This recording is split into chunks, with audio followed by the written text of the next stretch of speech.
హిటీవీ ప్రేక్షకులకు నమస్కారం. నేను మీ మహేష్. 2 వారాలుగా మేము ఆడము ఇండియాతో ఎలాంటి మ్యాచ్ అని చెప్పేసి భీష్మించు కూర్చొని రాత్రికి రాత్రి ప్లేట్ మార్చేసి మేము ఆడతాం, ఇప్పుడు మేము క్రికెట్ మ్యాచ్ ఆడతాము, కానీ మీ కంట్రీలో కాదు, మా కంట్రీలో కాదు, ఈ 2 కంట్రీస్ కాకుండా ఇంకొక థర్డ్ కంట్రీలో ఆడదాం అని చెప్పేసి కొలంబో వేదికగా ఫిబ్రవరి 15th ఇండియా పాకిస్తాన్ మ్యాచ్ జరగబోతుంది. కానీ దానికి 3 షరతులు పెట్టారు మన పాకిస్తాన్ టీం. అసలు ఈ డ్రామా అంతా ఏంటి, ఎలాంటి పరిణామాలు ఉండబోతున్నాయి, అండ్ ఆ పిచ్ ఎలాంటిది, మన వాళ్ళ లైనప్ ఎలా ఉంటే బాగుంటుంది, ఎంత స్కోర్ చేస్తే బాగుంటుంది, మనం మాట్లాడుకోవడం కాదు, ఒక క్రికెట్ అనలిస్ట్ తో మాట్లాడదాం. So we have Sudheer Mahavati గారు with us. Let's talk to him. Sir నమస్కారం. నమస్తే మహేష్ గారు. యాక్చువల్లీ రియల్గా చెప్పాలంటే ఇప్పుడు కొన్ని కొంతమంది ప్రకారం 15th కే శివరాత్రి, అంటే పండుగ రోజే మ్యాచ్ ఆడేలాగా ఉన్నారు ఇద్దరు. ఆ రోజు మన వాళ్ళు శివతాండవం ఆడతారేమో సార్. అబ్సల్యూట్లీ అలా కావాలని కోరుదాం మనం డెఫినెట్లీ. సో సార్, భారత్ పాకిస్తాన్కి వెళ్ళదు, పాకిస్తాన్ ఇక్కడికి రానంటుంది. అసలు క్రికెట్ కంటే పాలిటిక్స్ ఎక్కువ అయిపోవడం వల్ల ఈ మ్యాచ్ లో అసలు కిక్ మిస్ అవుతుందని మీరు అనుకుంటున్నారా? ఒకటి దీన్ని ఎలా చూడాలి అంటే, ఫస్ట్ ఆఫ్ ఆల్ పాకిస్తాన్ అటువంటి నిర్ణయం తీసుకోవడమే రిడిక్యులస్ డెసిషన్ అండి రియల్ గా. అంటే బంగ్లాదేశ్ కు సపోర్ట్ చేశారంటే ఇట్స్ ఓకే, సాఫ్ట్ కార్నర్ ఉండవచ్చు వాళ్ళకు. ఎందుకంటే బంగ్లాదేశ్ కూడా పాకిస్తాన్ వెళ్ళి, పాకిస్తాన్ బంగ్లాదేశ్ మధ్య కంట్రీ మధ్యలో సిచ్యువేషన్ బాగాలేకున్నా కానీ వెళ్ళారు, ఆడారు, అండ్ అట్లా ఉండవచ్చు. దాన్ని మనం కాదనలేము. ఒక కంట్రీకి సపోర్ట్ చేయవచ్చు, ఒక ఓటింగ్ వేస్తుంటారు, దాన్ని మనం కాదనలేము. Let's not criticise them. Actually దాన్ని క్రిటిసైజ్ చేయకూడదు. బట్ ఇక్కడ అన్ఫార్చునేట్లీ రియల్గా చెప్పాలంటే, ఫస్ట్ ఆఫ్ ఆల్ బంగ్లాదేశ్ ఇండియాకు రాకుండా పుల్అవుట్ చేయడం తోటి వాళ్ళే నష్టపోయినారు. ఇప్పుడు వాళ్ళకు అట్లాగే ఇప్పుడు పాకిస్తాన్ కూడా ఫస్ట్ ఏంటంటే శ్రీలంకలో ఆడకపోవడానికి కారణాలు, బలమైన కారణాలు ఏం కనబడలేదు మహేష్ మీకు.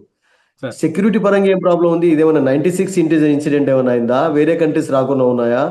అన్ని కంట్రీస్ తోటి అక్కడనే ఆడుతున్నారు. ఫస్ట్ మ్యాచ్ నెదర్లాండ్స్ ఆడారు, ఈ రోజు అమెరికా ఆడబోతున్నారు, తర్వాత ఇండియా తోటి నెక్స్ట్ ఆడతారు వాళ్ళు అసలు. సో ఎటువంటి సెక్యూరిటీ ప్రాబ్లమ్స్ ఉండనప్పుడు పాకిస్తాన్ రియల్ గా చెప్పాలంటే, పాకిస్తాన్ క్రికెట్ శ్రీలంకలో ఆడడానికి భయపడాలి. ఎందుకంటే బట్ 2009 ఇన్సిడెంట్ తర్వాత అన్ని కూడా సర్దుకుపోయాయి కదా, అన్ని మర్చిపోయినారు. బికాస్ పబ్లిక్ మెంబరీ షార్ట్ అని కూడా గవర్నమెంట్స్ కూడా ఇట్లా ఎవ్రీబడి ఈజ్ అగైన్స్ టెర్రరిస్ట్. ఎవరైనా కానీ, ఏ కంట్రీ అయినా కానీ టెర్రరిస్ట్లను రియల్గా చెప్పాలంటే ఓపెన్ గా ఎవరు కూడా ఎంకరేజ్ చేయరు. 2009 లో అటువంటి ఇన్సిడెంట్ అయినా కానీ ఇద్దరు కంట్రీ మధ్యలో Sri Lanka was the first country actually Pakistan కు వెళ్ళింది. ఒక 10 years తర్వాత మళ్ళీ ఆడారు. సో అంత శ్రీలంక గవర్నమెంట్ కూడా వాళ్ళకు అద్భుతంగా మీకు ఫెసిలిటీస్ ఇస్తామని, సెక్యూరిటీ ఇస్తామన్నప్పుడు ఇండియా తోటి ఆడా అని వాళ్ళు ఏదైతే నిర్ణయం తీసుకున్నారో, ఫస్ట్ ఆఫ్ ఆల్ అది it was absolutely absurd, ridiculous గా కనబడింది అసలు. దానికి మళ్ళీ వాళ్ళే లొంగాల్సి వచ్చింది. దట్స్ ఇట్, ఇంకేం లేదు అసలు. ఇదంతా ఏంటంటే ఒక బిట్ ఆఫ్ డ్రామా. దానికి ఎన్నో కారణాలు. ఫస్ట్ ఆఫ్ ఆల్ ఏంటంటే కొన్ని డిమాండ్స్ ఐసీసీ ముందు పెట్టి వాళ్ళు కొన్ని యాక్సెప్ట్ ఐసీసీ చేస్తారు అన్నటువంటి దాంట్లో పెట్టారు.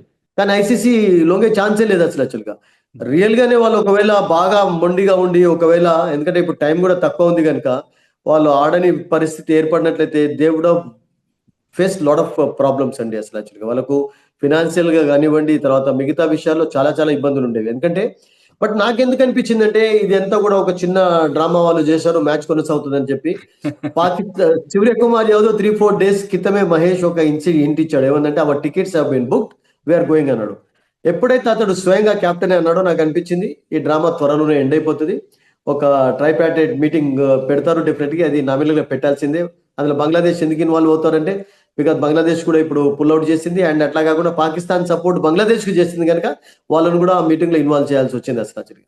సో ఆ డిమాండ్ కలిసి ఇదంతా నేను అనుకుంటాను బంగ్లాదేశ్ పాకిస్తాన్ క్రికెట్ బోర్డ్స్ కూడా కొంచెం ఇక్కడ కలిసినట్టుగా అనిపించింది కొన్ని డిమాండ్స్ కొరకు. సో బట్ ఐసీసీ అన్నిట్లలో లొంగలేదు. బట్ బంగ్లాదేశ్ కు ఫైన్ వేయకుండా వాళ్ళని తప్పించడం, అదొకటి రియల్ గా చెప్పాలంటే that's a good thing happened for them actually. ఎందుకంటే గతంలో కొన్ని కంట్రీస్ కు ఫైన్ వేసినటువంటి ఎగ్జాంపుల్స్ చాలా ఉన్నాయి ఐసీసీ. అండ్ ఆ విషయంలో Bangladesh should be very happy. అంటే వాళ్ళు ఇండియాలో ఆడకపోవడానికి, వరల్డ్ కప్ ఆడకపోవడానికి వాళ్ళు ఇష్టపడకపోయినా కానీ ఐ థింక్ వాళ్ళు తప్పించుకున్నారని చెప్పాలి రియల్ గా చెప్పాలంటే ఫైన్ నుంచి. ఎందుకంటే వాళ్ళకి ఏం ప్రాబ్లం ఉండేది, ఇండియాలో ఎటువంటి సెక్యూరిటీ ఇబ్బంది ఉండేది కాదు వాళ్ళకు.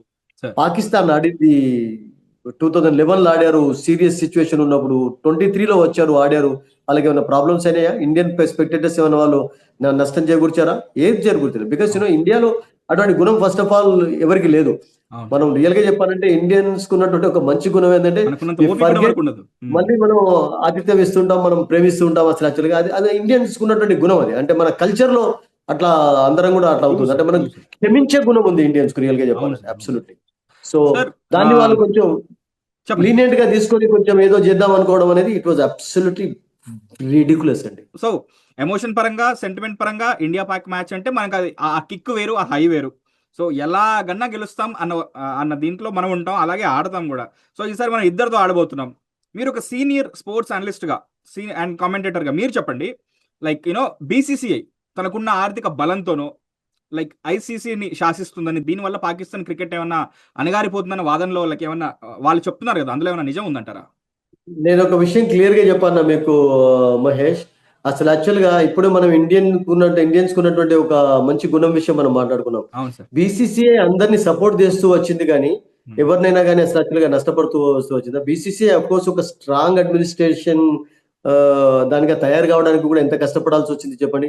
70s లో ఎటువంటి సిచ్యువేషన్ ఉండే, 60s లో ఎట్లా ఉండే, ఎంత కష్టపడ్డారు అడ్వర్టైజర్స్ కొరకు, స్పాన్సర్స్ కొరకు.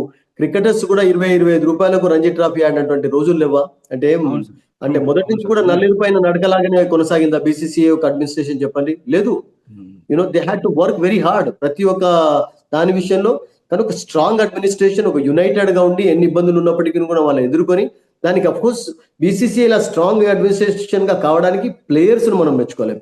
ప్లేయర్స్ ఇచ్చినటువంటి పర్ఫార్మెన్సెస్ రియల్ గా 70s లో అద్భుతంగా పర్ఫామ్ చేయడం. 70s లో ఎప్పుడైతే ఇండియన్స్ బయటికి వెళ్ళి కూడా విక్టరీ సాధించారో, ఇంగ్లాండ్ ఓడించడం ఓవర్లో, వెస్టిండీస్ లో ఓడించడం అజిత్ వాడేకర్ క్యాప్టెన్సీలో, ఆ తర్వాత గవాస్కర్, విశ్వనాథ్, వెంకసర్కర్ పర్ఫార్మెన్స్ అద్భుతంగా ఉండడం ఆ పర్టికులర్ ఏరాలో. తర్వాత కపిల్ దేవ్ వచ్చిన తర్వాత మరింత మారిపోయింది. 83లో వరల్డ్ కప్ గెలవడం, ఇంగ్లాండ్ లో ఫస్ట్ 3 వరల్డ్ కప్స్ జరిగిన తర్వాత కూడా మళ్ళీ ఇండియాకు ఫస్ట్ వరల్డ్ కప్ రావడం. సో ఇవన్నీ విషయాలు కూడా నేను అనుకుంటాను బీసీసీఐ నిజంగా చెప్పాలంటే చాలా కష్టపడాల్సి వచ్చింది. అసలు సిన్సియర్ ఎఫర్ట్స్, తర్వాత వాళ్ళ అడ్మినిస్ట్రేషన్.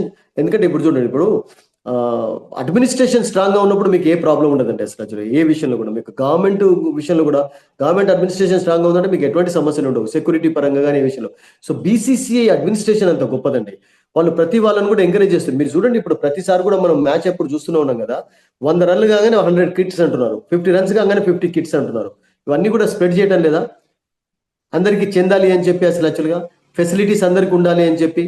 అంటే ఒక విరాట్ కోహ్లీ లాగా బ్యాట్ పట్టుకొని నేను కూడా ఆడాలి, నాకు అటువంటి బ్యాట్ కావాలని కోరుకుంటే they are giving it actually. I think ఇవ్వటం లేదా? చిన్న స్కూల్స్ కి ఇస్తున్నారు, చిన్న ఆర్గనైజేషన్స్ కి ఇస్తున్నారు.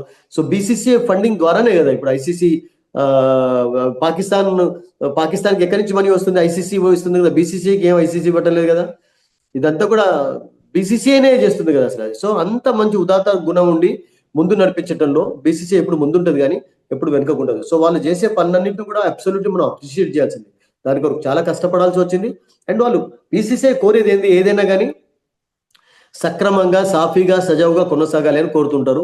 అదే కావాలి అండ్ అదే నడిపించేందుకు ముందుకు వెళ్తున్నారు. పాకిస్తాన్తో మేము ఆడమని ఎప్పుడు అనలేదు కదా.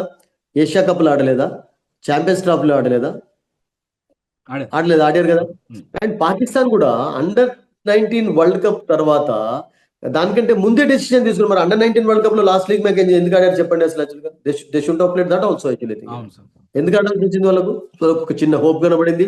మేబీ ఇండియాను ఒక బెటర్ రన్ రేట్ తోడించినట్లయితే మళ్ళీ మేము సెమీఫైనల్లో వెళ్ళవచ్చు అన్నటువంటి ఒక అది కూడా కలిగింది. సో నేనేమంటానంటే ఇదంతా నాటకం కూడా వాళ్ళు ఆడింది రెడిక్యులస్ అండి. అబ్సల్యూట్లీ వాళ్ళు చేసేది లేకుండే. ఎందుకంటే చివరికి మళ్ళీ ఎటు ముక్కు ఎక్కడ ఉందంటే ఇట్లా తిప్పి అక్కడికి చూపాల్సినటువంటి పరిస్థితి అయిపోయింది. అంటే ఒక వాళ్ళని వాళ్ళు హ్యూమిలియేట్ చేసుకున్నట్టుగా అనిపించింది అసలు రియల్ గా చెప్పాలంటే. వాళ్ళు చేసేది లేకుంటే ఇట్స్ ఓకే అదంతా మర్చిపోదాం మనం. ఇప్పుడు ఇంపార్టెంట్ థింగ్ ఏంటంటే Mahesh, match is happening. And Suryakumar అయితే 3 రోజుల కిందటే చెప్పాడు మా టికెట్స్ బుక్ అయినాయని చెప్పి. అండ్ ఇప్పుడు ఇక ఇండియన్స్ కూడా వెళ్లే వాళ్ళు కూడా ఆల్రెడీ బుక్ చేసుకుంటా ఉంటారు. ఫ్యాన్స్ వెళ్లే వాళ్ళు పాకిస్తాన్ నుంచి వస్తారు, తర్వాత ఇండియా నుంచి వస్తారు. So match is happening on Shivaratri. And ఆ రోజు మనందరం కూడా జస్ట్ ఆ బ్యాటిల్ ఎంజాయ్ చేద్దాం. That's it. శ్రీలంక కదా సార్. సార్ నాకు క్వశ్చన్ ఉంది, దానికన్నా ముందు వాళ్ళు పెట్టిన 3 షరతులు ఏంటి సార్ ఇప్పుడు చెప్పండి? 3 షరతులలో ఒకటి ఏంటంటే ఈ బైలేటరల్ సిరీస్ విషయం ఒకటి. అండ్ వాళ్ళకు మరింత ఫండింగ్ కావాలని చెప్పి, ఎందుకంటే ఐసీసీ టోర్నమెంట్స్ కూడా ఎక్కువగా ఉండాలని చెప్పి. బట్ ఐసీసీ టోర్నమెంట్ లో 2031 కంటే ముందు బంగ్లాదేశ్ కి అయితే ఒకటి ఐసీసీ టోర్నమెంట్ ఏదో ఇస్తామని చెప్పి ఒప్పుకున్నారు ఫైన్ వేయకుండా.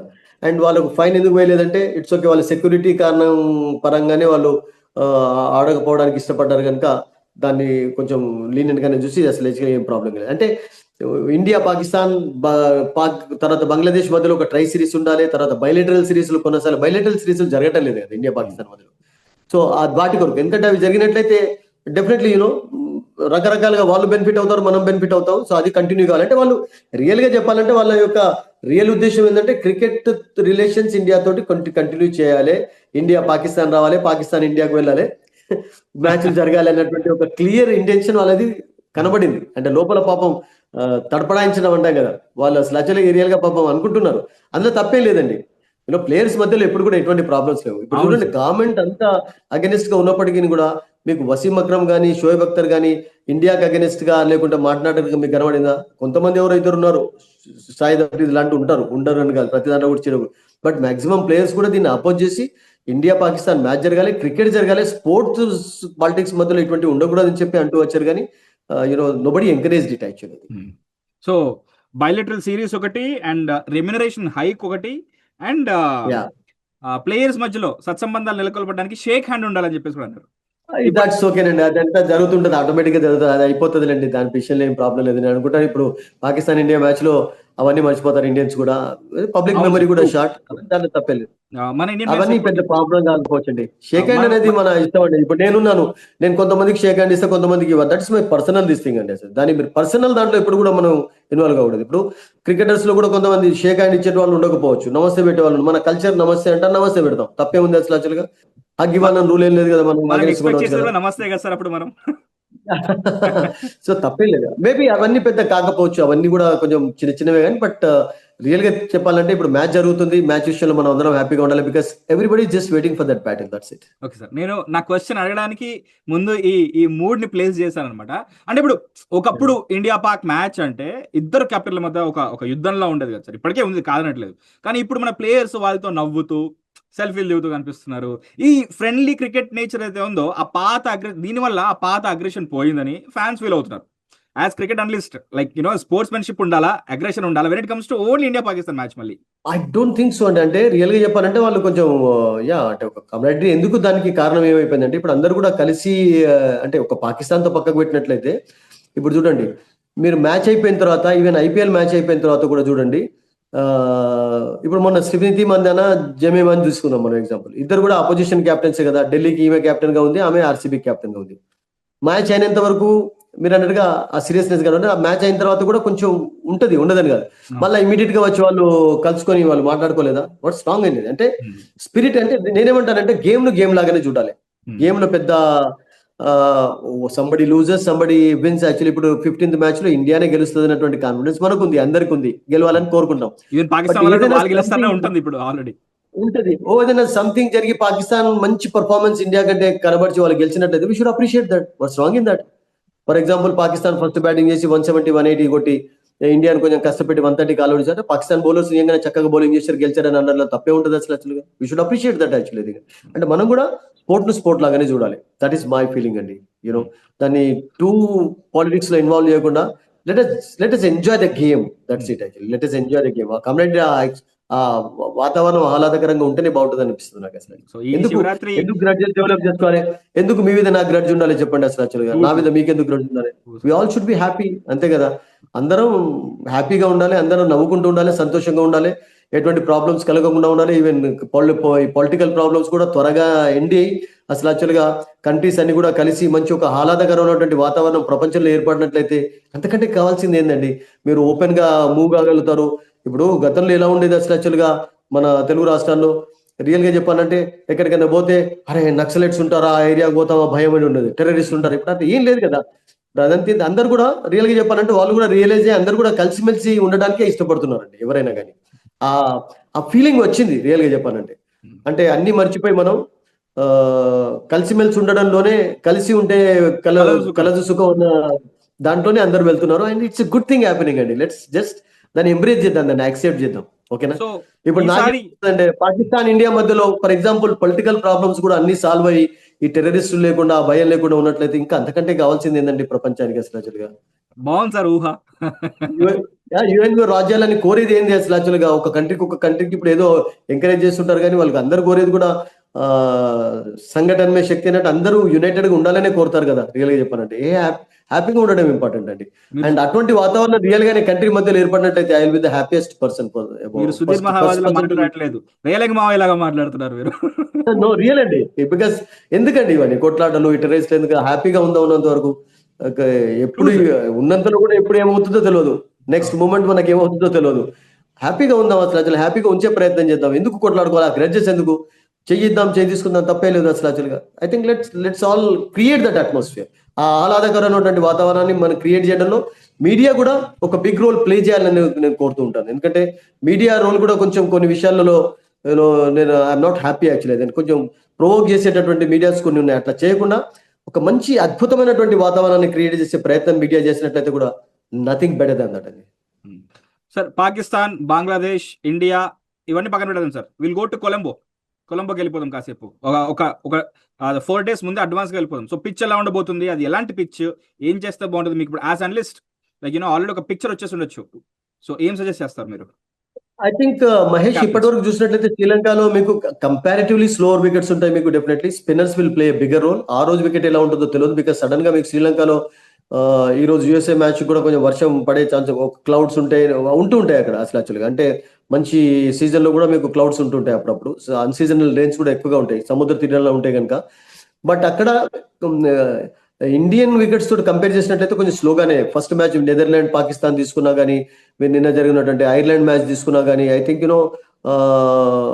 న్యూజిలాండ్ అది కొంచెం మనకు ఏమనిపించిందంటే వికెట్స్ అంత ఫాస్ట్ గా కనబడలేదు. సో ఇప్పుడు యుఎస్ఏ పాకిస్తాన్ మ్యాచ్ కూడా నేను అనుకుంటాను స్లోగానే ఉండవచ్చు. ఎందుకంటే కొలంబోలో పల్లెకెళ్ళారు, 2 places లోనే మ్యాచెస్ జరుగుతున్నాయి ఓవరాల్ గా సెమీఫైనల్ ఫైనల్ వరకు అక్కడ. సో అక్కడ స్పిన్నర్స్ రోల్ బిగ్గర్ గా ఉండవచ్చు. సో దాంతో నాకు ఏమనిపిస్తుందంటే కుల్దీప్ యాదవ్ లాంటి బౌలర్ యొక్క రోల్ బిగ్గర్ గా ఉండవచ్చు. వరుణ్ చక్రవర్తి అండ్ అక్షర్ పటేల్ మేబీ అంత సక్సెస్ సాధిస్తాడో వెయిట్ అండ్ సీ. ఎందుకంటే బాల్ స్లోగా టర్న్ చేసే వాళ్ళు చాలా ఎక్కువగా సక్సెస్ సాధిస్తుంటారు. సో ఒక పేసర్ ను తగ్గించి నేను అనుకుంటాను India will go for an extra spinner అన్న ఫీలింగ్ అయితే కలుగుతుంది. ఎందుకంటే పాకిస్తాన్ టీంలో కూడా మంచి స్పిన్నర్స్ ఉన్నారు. Shadab is really doing a good job. First match లో వికెట్ తీసుకోకుండా కానీ 4 tight overs వేశారు. తర్వాత అబ్రార్, తర్వాత వాళ్ళకు అయూబ్ అని చెప్పి మనకు ఓపెనర్ బ్యాటర్ బౌలింగ్ కూడా చేయగలుగుతారు. వాళ్ళకి కప్లం ఆప్షన్స్ ఉన్నాయి, వాళ్ళకు పార్ట్ టైం స్పిన్నర్స్ ఉన్నారు. So spinners role I think slow bowlers role కొంచెం బిగ్గర్ గానే ఉంటుందని అనిపిస్తుంది. అక్కడ అంత మీకు 250 లాగా 260 లాగా స్కోర్ చేసేటటువంటి ఛాన్స్ మనం ఇప్పుడు అగైన్స్ న్యూజిలాండ్ తిరువనంతపురంలో 270, 260 అట్లా ఉండకపోవచ్చు అనిపిస్తుంది నాకు. Because bowlers will definitely have some help on from the wickets. Okay sir, ఇప్పుడు ఒకప్పుడు పాకిస్తాన్తో మ్యాచ్ అంటే గట్టి పోటే ఉండేది, కానీ ఇప్పుడు లైక్ నెదర్లాండ్స్, ఐర్లాండ్ లాంటి అలాంటి జట్లతో ఆడినట్టు ఈజీగా గెలిచేస్తున్నాం. But when it comes to India Pakistan match అనగానే ఒక రకమైన ఒత్తిడికి లోనవుతుంటారు మన టీం. అదేమన్నా టెక్నికల్ ప్రాబ్లమా, లేకపోతే మానసిక స్థైర్యంలో ఏమన్నా మార్పులు కస్టమైజేషన్స్ చేయాలా, లేకపోతే ఏమంటారు? What you think? I don't think so. Recent గా జరిగినటువంటి champions trophy, Asian cup battles లో అలా కనబడలేదు. ఈవెన్ అండర్-19 వాళ్ళు కూడా చూసాం కదా, పాకిస్తాన్ అగైనెస్ట్ ఏషియా కప్ లో ఓడిపోయినా కానీ దే కేమ్ బ్యాక్ స్ట్రాంగ్లీ, ఓడించారు. అంత పెద్ద మనకేం కనబడలేదు. యా, అంటే ఆ టెన్షన్, ప్రెషర్, అబ్సర్వ్ డెఫినెట్లీ. ఎందుకంటే రియల్ ఫైనల్ లాగా భావిస్తుంటారు కదా, ఫైనల్ లాగానే ఇప్పుడు ఈ మ్యాచ్ ఒక ఎత్తు, మిగతా మ్యాచెస్ అని ఒక ఎత్తు కనుక అలా అట్మాస్ఫియర్ క్రియేట్ అయి ఉంటుంది కనుక మీరు అన్నట్టుగా ప్రెషర్ అనేది అందులో కనబడుతుంది. కానీ but I don't think so Indians అంత పెద్ద ప్రెషర్ అయితే ఫీల్ కావట్లేదు. ఆ ప్రెషర్ అనేది ఏదైనా ఉంటుందంటే పాకిస్తాన్ పైన ఎక్కువ ఉండవచ్చు కానీ మన పైన ఉండకపోవచ్చు. I think Indians are relax గానే ఉన్నారు, అంత పెద్ద ఏం కనబడలేదు. బికాస్ దే వన్ కంఫర్టబుల్లీ కొంచెం కష్టపడాల్సి వచ్చింది ఆసియా కప్, ఛాంపియన్స్ కప్ లో కానీ. But I think it was good, matches చక్కగానే జరిగాయి. అండ్ యా, అంటే దానికి కారణం ఏంటంటే పాకిస్తాన్ ఇండియాలో ఉన్నటువంటి ఇండియా ఎంత స్ట్రాంగ్ గా ఉందో అంత స్ట్రాంగ్ గా లేకపోవడం. వాళ్ళ బ్యాటింగ్ లైనప్లో కొన్ని యంగ్స్టర్స్ ఎక్కువగా ఉన్నారు.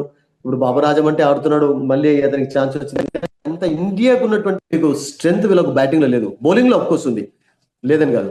షా కానివ్వండి, మీకు షైన్ అఫ్రిది, షాదాబ్ ఉన్నాడు, అండ్ ఇప్పుడు మిర్జా కూడా చాలా చక్కటి బౌలింగ్ కనబరుస్తున్నాడు, youngster. Okay, left arm spin bowlers ఇద్దరు చాలా బౌలింగ్ చేస్తున్నాడు. అండ్ బౌలింగ్ లో పర్వాలేదు కానీ బట్ బ్యాటింగ్ లో ఇండియాకు ఉన్నటువంటి స్ట్రెంత్ లేదు, అండ్ ఇండియాకు ఉన్నటువంటి విక్టరీ పర్సెంటేజ్ లేదు, అండ్ ఆ కాన్ఫిడెన్స్ కూడా అంత హైగా లేకపోవడం కారణం. అండ్ వాళ్ళపైన చాలా ప్రెషర్ కొంచెం ఎక్కువగానే ఉంది పాకిస్తాన్ లో. It's not the strongest Pakistan team. ఒకవేళ మీరు అన్నట్టుగా అప్పుడంటే ఏంది, వసీం అక్రమ్, వకార్ యూనిస్ అటు ఉండడం, ఇటు సచిన్ టెండూల్కర్, సేవాగ్, గంగూలీ లాంటి ప్లేయర్లు ఉండడం. So I think it was totally ఒక డిఫరెంట్ ఇరాన్ అండి అప్పుడు. సో అప్పుడు ఇమ్రాన్ ఖాన్, మమ్మీయాదాద్ సమయంలో ఇటు కపిల్ దేవ్ ఉండడం, గవాస్కర్ ఉండడం, శ్రీకాంత్ ఉండడం, ఐ థింక్ టోటలీ డిఫరెంట్ అది ఉండదు. బట్ ఇప్పుడు పాకిస్తాన్ టీం అంతా it's not the strongest Pakistan team కాదు. అంటే ఆస్ట్రేలియా లాగా, ఇంగ్లాండ్ లాగా మీరు క్లియర్ ఫేవరెట్ గా వాళ్ళను మనం చెప్పే ఛాన్స్ లేదు. They are, but at the same time వాళ్ళ ఎంత ఏది ఉన్నా కానీ, రిసోర్సెస్ లేకున్నా, టాలెంట్ లేకున్నా కానీ, ఒక్కసారి వాళ్ళు everything begins in the Pavilion అన్నట్టు ఒకసారి వాళ్ళకి అలా అంత సడన్ గా Committed గా. ఎగ్జూబరెన్స్ వచ్చిందంటే they totally become a different team actually. But వాళ్ళని ఎప్పుడు తక్కువ అంచనా మాత్రం దేంట్లో చేయలేవు. ఈ మధ్య కాలంలో పాకిస్తాన్ ఓడించారు. That is a good job అండి, నో డౌట్. ఏదైతే ఏంటి సార్, గడిచిన 2 వారాలుగా పాకిస్తాన్ ఆడడం అని భీష్మించుకొని కూర్చుని రాత్రికి రాత్రే ప్లేట్ మార్చేసి మేము ఆడతామని, కాకపోతే మాకు షరతులు ఉన్నాయని, ఆ డ్రామా అన్నిటికీ ఒక కంక్లూజన్ అయితే ఇప్పుడు వచ్చింది. మొత్తానికి మ్యాచ్ అయితే జరగబోతుంది ఆన్ 15th February. శివరాత్రి మనకి ఈసారి కొంచెం స్పెషల్గా ఉండబోతుంది. వ్యాలంటైన్స్ డే అవగానే మనకి వచ్చే ఈ శివరాత్రి ఏదైతే ఉందో ఈసారి మనం అటు జాగారం ఇంకొంచెం స్పెషల్గా చేయబోతున్నాము. మొత్తానికి దానికి సంబంధించిన ఏవైతే Absolutely. డౌట్స్ ఉన్నాయో అవన్నీ క్లియర్గా మాకు ఎక్స్ప్లెయిన్ చేశారు. హోప్ ఈ మ్యాచ్ మనం మీరు అన్నట్టుగానే ఒక ఐకానిక్ విక్టరీ అవుతుందేమో. ఇలాంటి మ్యాచ్, ఇంత డ్రామా తర్వాత జరిగిన మ్యాచ్ ఒక ఐకానిక్ విక్టరీ అవుతుంది, అవ్వాలని కోరుకుంటున్నాను. Let's wait for February 15 sir. And thank you so much, మీ టైం మాకు ఇచ్చారు. My pleasure, రాబోయే man. మ్యాచ్ గురించి Thank you చాలా so చెప్పారు. Thank you Sudheer Mahavati garu, thank you so much. Hit TV app, ఇందులో short news, live news, entertainment shows, movies, digital magazines తో పాటు మీ జిల్లా వార్తలను కూడా ఫ్రీగా చూడొచ్చు. ఇంకెందుకు ఆలస్యం, వెంటనే హిట్ టీవీ యాప్ ని డౌన్లోడ్ చేసుకుని ఫ్రీగా ఎంటర్టైన్మెంట్ పొందండి. Hit TV app. Hit TV app. Please download Hit TV app. Hit TV app ని ఫ్రీగా డౌన్లోడ్ చేసుకొని ఎంజాయ్ చేయండి. మీకు నచ్చిన ఎంటర్టైన్మెంట్ కోసం హిట్ టీవీ యాప్ ని ఫ్రీగా డౌన్లోడ్ చేసుకుని ఎంజాయ్ చేయండి. హిట్ టీవీ యాప్ని డౌన్లోడ్ చేసుకుని ఆస్వాదించండి, ఆశీర్వదించండి. ఇంతమంది సెలబ్రిటీలు హిట్ టీవీ యాప్ ని డౌన్లోడ్ చేసుకోండి అని చెప్తున్నారంటే ఎంత మంచి యాప్ ఆలోచించండి. అమెరికా అమెరికా అమెరికా అమెరికాలో చదవాలనుకునే వాళ్ళకి విశ్వసనీయమైన పేరు మన శౌర్య consultancy. UK Law 1 Year Masters. UK Law 1 Year Masters. 2 years work permit up to 5 years visa. Contact Saurya Consultancy. Contact 89851 89851.